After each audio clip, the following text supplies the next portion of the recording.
Hey, happy Friday. This week, Google explained in court how they incentivize Android brands with money.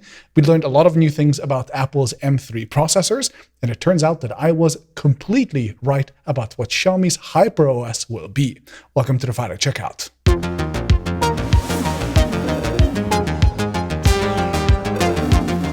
This video was sponsored by Brilliant.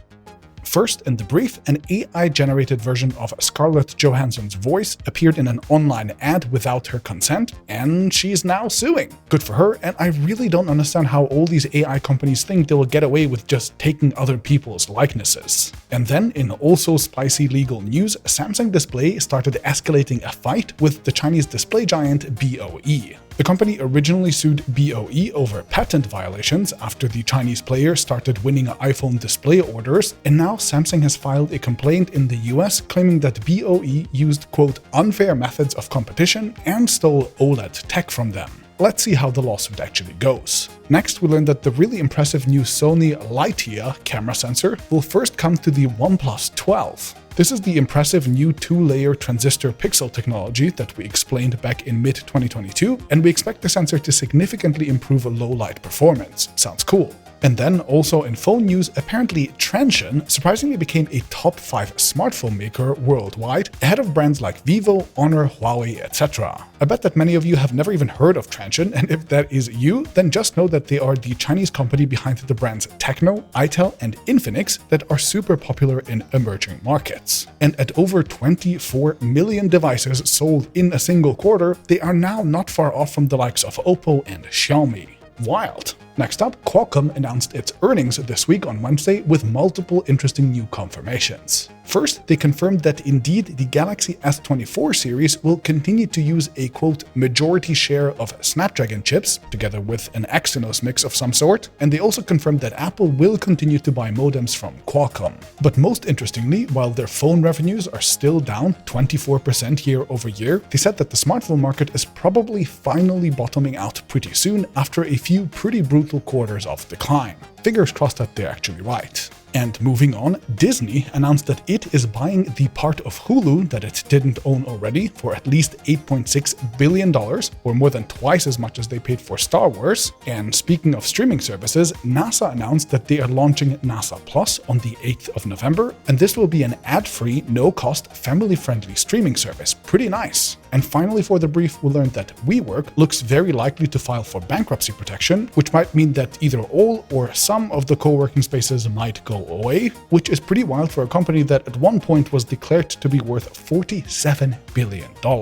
Ouch. Okay, I had to take off the sweater, but for my first story of the week, we learned from the Google trials that are going on right now that the company is basically bribing Android phone brands to actually bring more and faster updates to their phones. This was noted by The Verge, which watched Google's Sundar Pichai appear in court, and they reported that beside his main defense, he revealed new details about their revenue-sharing agreement with phone makers. So we've long known that in exchange for Android phone makers basically being forced to pre-install a bunch of Google apps and services, Google actually shares some of the revenue they collect from the devices with the brands. But what we have newly learned this week is that these rates are increased if the brand provides updates faster. And The Verge specifically highlighted security patches here. So Google is dangling some fat carrots to get better updates on phones, and as a consumer, I kinda love it. Sundar Pichai said that for some partners, more effort goes into developing the next version, and updates are costly, so sometimes they make trade-offs, meaning they don't bring out updates as much as Google would like them to. But Google incentivizes those faster updates by sharing more revenue if a brand updates faster.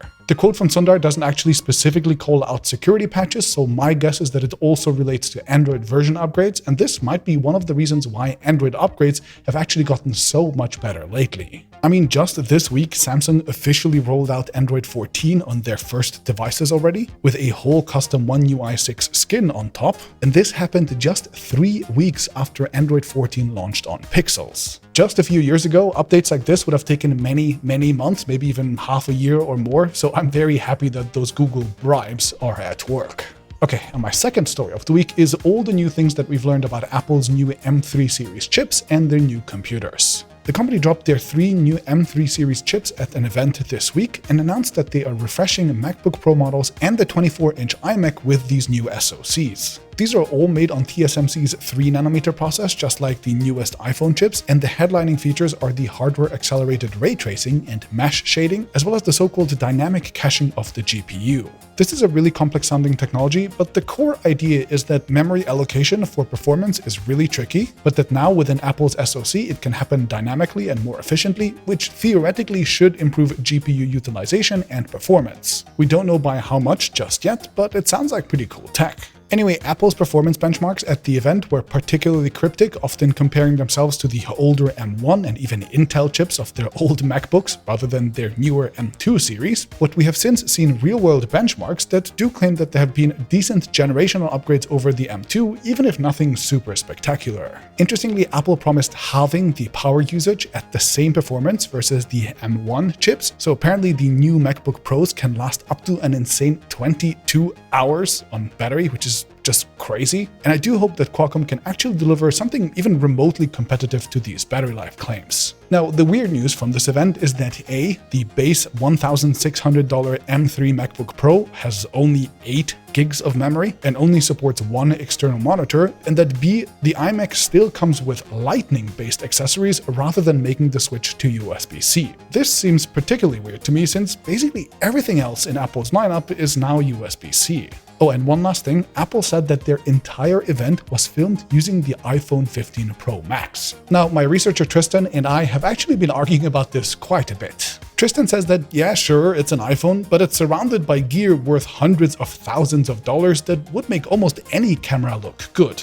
And meanwhile, I think that actually any camera shooting such an event would have all that same gear around it as well. Nothing was physically done to the iPhone itself, besides stabilization and motion, as far as I can tell. And the fact that the iPhone can slot into a completely standard pro filming workflow is actually the most impressive part. The fact that you can get proper high bitrate footage that can be color graded really easily and well, the fact that you have really great manual controls, the ability to record and output an image via USB-C, and so on, well, all of that is just as important in a film production as having a good-looking image. So, who do you agree with, Tristan or me? Let me know.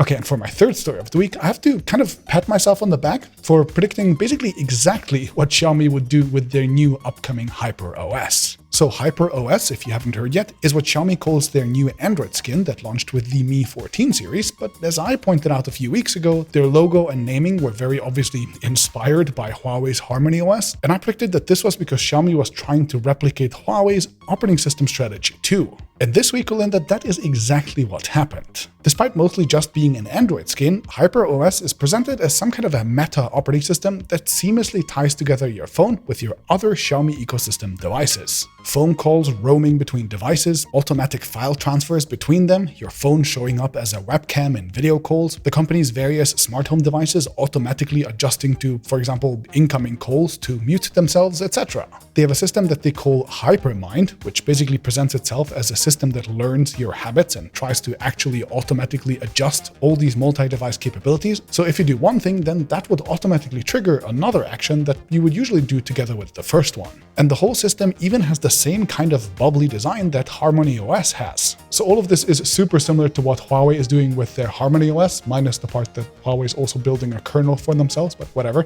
So I think I can pretty confidently say that I was right.